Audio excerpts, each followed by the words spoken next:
आइए अब राम लक्ष्मण परशुराम संवाद का हम तीसरा चौपाई देखते हैं। तीसरी चौपाई में लक्ष्मण जी हंसते हुए बोल रहे हैं, बिहसी लखन बोले मृदु बानी। मृदु का मतलब होता है मीठी, बिहसी मतलब हंसते हुए। हंसते हुए लक्ष्मण ने मीठी बाणी में बोला। परशुराम की बातों को सुनने के बाद लक्ष्मण ने हंसते हुए मीठी बाणी में बोला, अहो मुनीश महाभट मानी, कि हे, अहो मतलब हे मुनीश, मुनीश्वर परशुराम जी, आप महाभट मतलब महान योद्धा हैं, हमने मान लिया। लक्ष्मण जी बोल रहे हैं कि हे मुनि, आप महायोद्धा हैं, चलो हमने मान लिया है। पुनि पुनि, पुनि पुनि मतलब बार बार, मोहि मुझे, दिखाव कुठारू, जो आप बार बार मुझे अपने फरसे को दिखा रहे हैं, ऐसा लग रहा है जैसे चहत उड़ावन फूंकी पहाड़ू। चाहते हो उड़ाना, क्या उड़ाना चाहते हो? फूंक पहाड़ू, पहाड़ को फूंक कर उड़ाना चाहते हो। यहाँ कुम्हड़ बतिया को नाही। आगे बोल रहे हैं कि यहाँ कोई कुम्हड़े की बतिया नहीं है। कुम्हड़े की बतिया जो लौकी या कद्दू का जो फूल होता है, बोलते हैं कि उसको अगर हम तर्जनी उंगली दिखाते हैं तो वो मर जाता है। तो इसलिए लक्ष्मण जी बोल रहे हैं कि यहाँ पे कोई कुम्हड़े की बतिया नहीं है, कोई कुम्हड़े का फूल नहीं है। जे तर्जनी, तर्जनी मतलब अपने अंगूठे के बाद वाली फर्स्ट उंगली जो होती है उसको बोलते हैं तर्जनी उंगली। जे तर्जनी देखी मर जाए, जो तर्जनी उंगली को देखते ही मर जाएगा। देखी कुठारू सरासन बाना, आपके ये फरसे को देखकर और सरासन बाना, ये आपके जो धनुष बाण को, इन सबको देखकर ही मैं कछु कहा, मैंने जो कुछ भी कहा, सहित अभिमाना, अभिमान के साथ ही कहा है। आगे कह रहे हैं भृगु सुत, भृगु मतलब भृगु कुल के थे परशुराम जी, और उनके सुत मतलब बेटे, यानी कि भृगु के बेटे। भृगु के बेटे समुझी मतलब समझकर, जनेऊ बिलोकी, जनेऊ को बिलोक कर यानी देख कर, भृगु के बेटे समझकर और जनेऊ को देखकर ही, जो कछु कहऊ, जो कुछ भी मैंने कहा है, सहौ रिस रोकी, अपने रिस मतलब क्रोध को रोककर ही कहा है। मैंने आपके इस जनेऊ को देख लिया था, आपके बाण को देख लिया था, आपके फरसे को देख लिया था, लेकिन आपको भृगु कुल का समझ के ही मैंने जो कुछ भी कहा, अपने क्रोध को रोककर ही कहा। सुर महिसुर हरिजन अरुगाई, सुर का मतलब होता है देवता, महिसुर का मतलब ब्राह्मण, हरिजन मतलब हरि के भक्त जो हैं, अरु मतलब और, गाय मतलब गाय। हमारे कुल में सूर्य यानी देवता, ब्राह्मण, हरिजन यानी हरि के भक्त और गाय पर, हमरे कुल, कुल मतलब हमारे खानदान में, पर कुल परंपरा में, इन पर न सुरा, इन पर कोई भी प्रकार का युद्ध नहीं किया जाता या उन पर हाथ नहीं उठाया जाता है, क्योंकि बंधे पाप, इनका वध करने, बंधे मतलब वध करने पर पाप पड़ता, बंधे पाप अपकीर्ति हारे, और हारने पर अपकीर्ति मिलती है। मारता हूँ पा परिये तुम्हारे, अगर आप हमारा वध भी करेंगे, हमें मारना भी चाहेंगे, तो भी पा मतलब पैर, परिये पैर पड़ेंगे तुम्हारे, अगर आप हमें मारना भी चाहेंगे तो भी हम आपके पैर ही पड़ेंगे।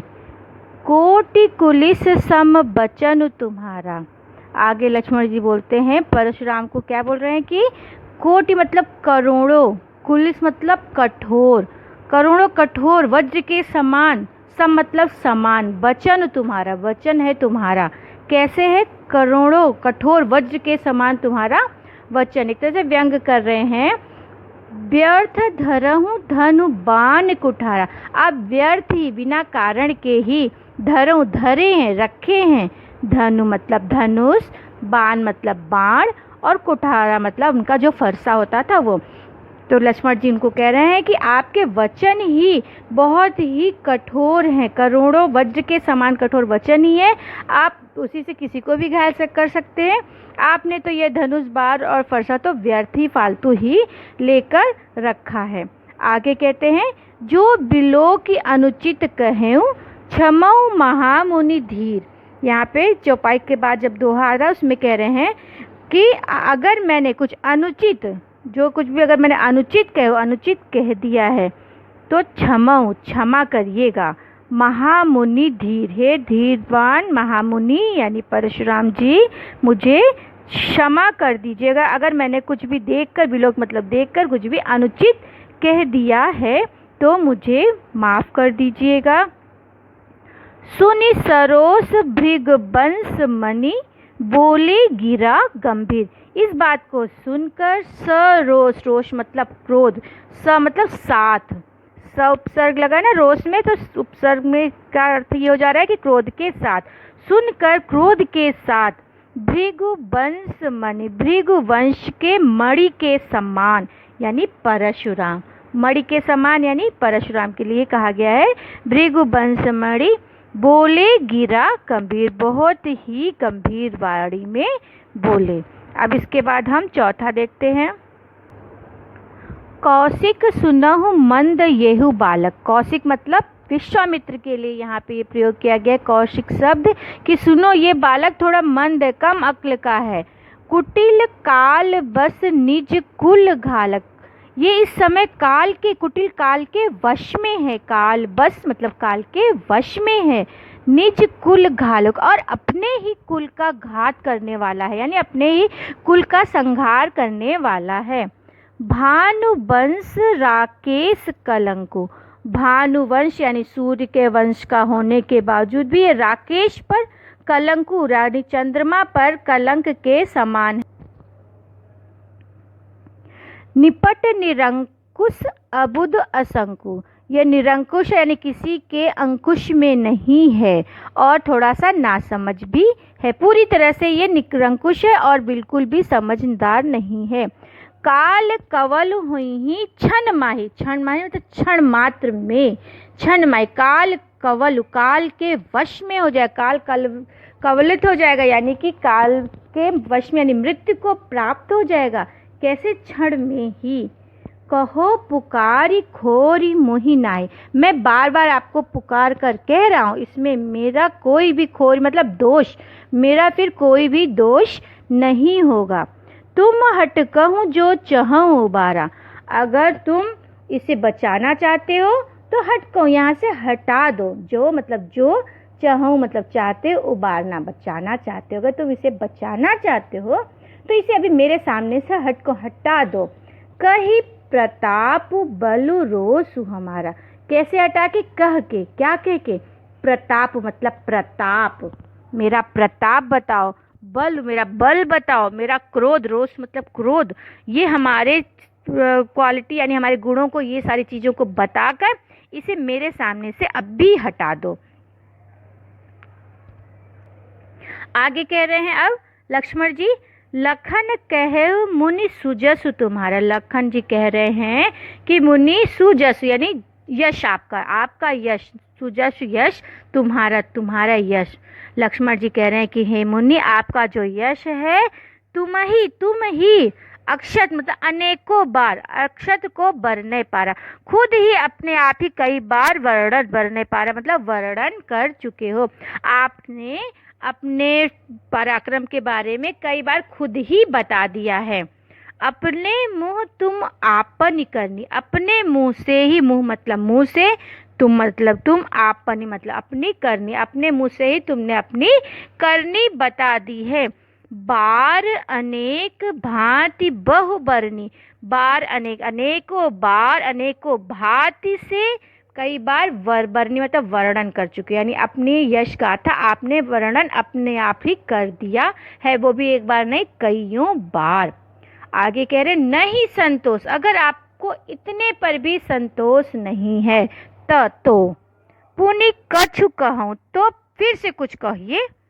जनि ऋषि रोकी दुसह दुख सहूँ, मतलब ऋषि रोक मतलब क्रोध को रोक कर, अपने क्रोध को रोक कर, दुसह दुख सहूँ, दुख सा मतलब जैसा दुख जो सहा ना जा सके, उस दुख को मत सहो। अगर आपको कुछ भी बताने को बचा रह गया, इतने पर भी आपको अगर संतोष नहीं है तो आप अपने क्रोध को रोक कर जो भी कहना है फिर से कह दो।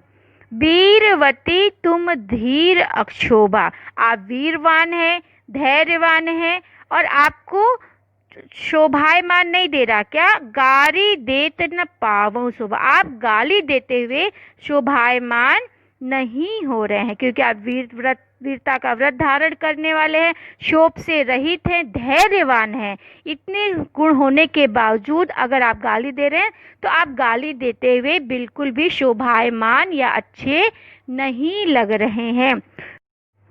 आगे कह रहे हैं जो सूर मतलब जो योद्धा होते हैं वो समर यानी युद्ध भूमि में युद्ध करते हैं। कहीं न जनावई आप, न कि अपने आप को बताते हैं। योद्धा जो होते हैं वो युद्ध भूमि में युद्ध करते हैं, न कि अपनी वीरता का बखान करते हैं। विद्यमान रन पाई रूप, विद्यमान मतलब प्रेजेंट, रन मतलब युद्ध भूमि में, पाई रिपु पाकर, रिपु मतलब शत्रु को युद्ध भूमि में पाकर, कायर कहाँ ही प्रताप। जो कायर व्यक्ति होते हैं वो ही अपने प्रताप को बताते हैं।